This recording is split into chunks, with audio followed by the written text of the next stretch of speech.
Let's read this question. Find a unit vector perpendicular to both the vectors.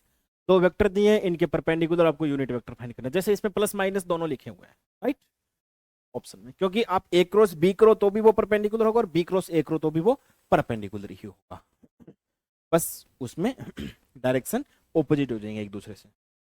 हमें दो vector दिए हैं और दो वेक्टर के आपको परपेंडिकुलर अगर वेक्टर निकालना है तो परपेंडिकुलर वेक्टर मान लीजिए जैसे ए और बी वेक्टर दिया है, राइट।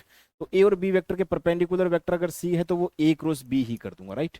और अगर उसका अगर मुझे यूनिट वेक्टर भी अगर चाहिए, क्या चाहिए, अगर यूनिट वेक्टर चाहिए तो जो सी है इसका जो मैंने सी वेक्टर निकाला है इसी से ही मैं क्या कर दूंगा, इसको यूनिट वेक्टर बना, राइट, ये कॉन्सेप्ट। तो सबसे पहले हमें अगर परपेंडिकुलर अगर वेक्टर निकालना है तो परपेंडिकुलर वेक्टर के लिए आप सबसे पहले परपेंडिकुलर वेक्टर निकाल लीजिए। और परपेंडिकुलर वेक्टर के लिए हमें डायरेक्ट डॉट क्रॉस प्रोडक्ट करना है। तो क्रॉस प्रोडक्ट किस किस का करना है, आई जे के साथ इसका करना है। तो 2 जे केप का 3 के केप का 1 किसके साथ करना है, इसके साथ आई केप का 1 जे केप का -1 और के केप का +2, राइट। इसके साथ डॉट करेंगे तो सबसे पहले आएगा आई केप में कौन बैठेगा, 3 का 2 से मल्टीप्लाई 6 और 6 और 1 ऐड हो जाएगा इस बार तो 7 आई केप, राइट। और माइनस में जे केप होता है, जे केप वाले में 2 इंटू 2 4, 4 -1 कौन बैठेगा, 3, राइट।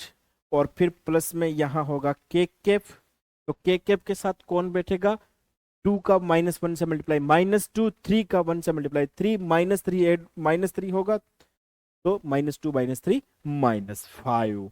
तो यहां से हम बोल सकते हैं कि 7i -3j -5 के केप तो क्या हो गया, परपेंडिकुलर वेक्टर जो हम सी का नाम दे रहे हैं, राइट।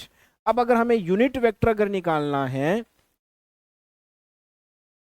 तो जो 7i -3j -5 के जो आया है उसमें हम किसका डिवाइड कर दें, मैग्नीट्यूड का। तो मैग्नीट्यूड के नाम पर 7 की स्क्वायर 49, 3 की स्क्वायर 9 और 5 की स्क्वायर 25। ये कितना हो जाएगा, 50, 75 और 8 83, राइट।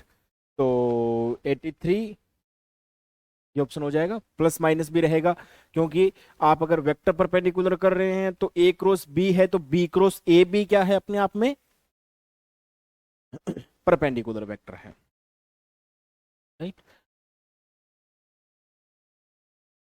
तो जो फाइनल आंसर होगा उसमें हम क्या लिख सकते हैं कि परपेंडिकुलर वेक्टर जो होगा